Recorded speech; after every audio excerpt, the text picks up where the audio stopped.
Yo, what's up? Welcome back to another episode of The Sauce, and we are cooking hot right now. 30-9 in the last 39 YouTube videos.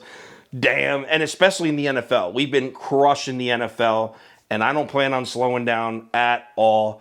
And we're going right into an AFC matchup here. In this video, we're talking Steelers versus Titans. Let's get into it. Welcome to The Sauce.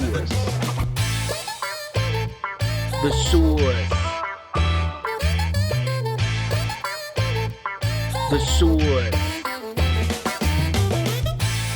Hey, get the sauce. All right, we got Tennessee at Pittsburgh here. The line is Steelers +2. Early action definitely on Pittsburgh. We're talking about 65% of the money on the Steelers. This is as of Tuesday morning. Yo, check out this crazy line movement here. So by Friday night, this line had moved from Pittsburgh +2, all the way to Pittsburgh -1.5. So we're talking about a 3.5 point movement in just a few days there.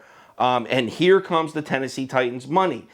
It looks like, now speculation, it looks like the books were fishing for some Titans money and they're getting it. So let's cap this game. If you subscribe to this channel, you already know the first step. We're running the numbers through the spreadsheet. According to the analytics, the line for this game should be Steelers +2.88. So according to the numbers, that's a 4.5 point lean, or just under a 4.5 point lean on the Titans here. All right, let's run through a quick breakdown of this game, and we're going to start with the Steelers run defense, and all I have to say is, what the hell, man? This team is now 32nd on the season in yards per carry against. Yes, the Pittsburgh Steelers have the worst run defense in the league analytically.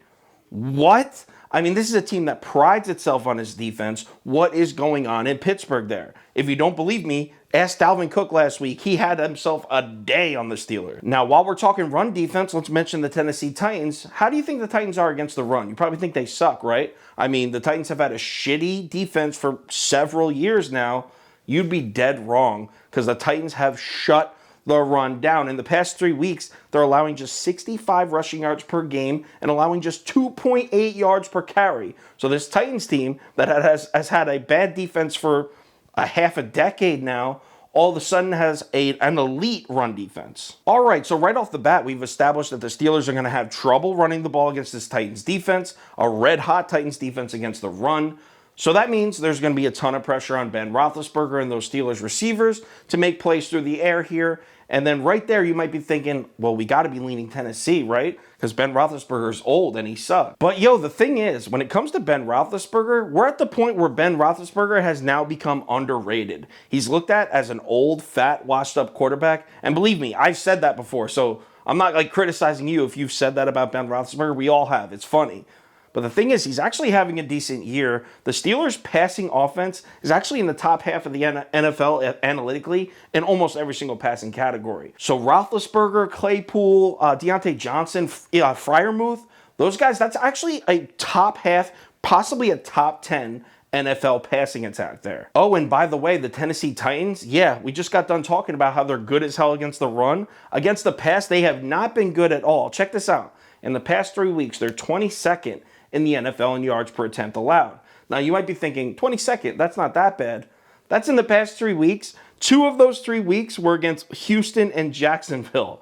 So yeah, and they're still 22nd, playing possibly the 2 worst teams in the NFL. So this Titans team is not very reliable at all against the pass. One last thing before I make my pick. Can we talk Ryan Tannehill for a second? Check this out, right?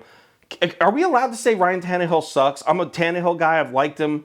But this dude just sucks anymore. He's not a good quarterback anymore. In his last 3 games, and I already mentioned 2 of his last 3 games were against Houston and Jacksonville. In Tannehill's last 3 games, he has a combined 607 passing yards, 2 touchdowns, and 5 interceptions in his last 3 games. 2 of them against Houston and Jacksonville. This dude is not playing good football at the quarterback position. Look, to be honest, I'm not seeing anything here that's going to keep the Steelers from putting up 27 to 30 points in this game, which isn't a monster number, but by no means do I think Tennessee has the offense to compete with that number. So I'm all over Pittsburgh here. There's a reason the books kept moving that line. There's a reason it moved a full 3.5 points. It's because they did not like people betting the Steelers. And I'm on the Steelers. Give me Pittsburgh -1.5. It'll probably move to 2, and I'll still take it. Give me the Steelers laying 1.5.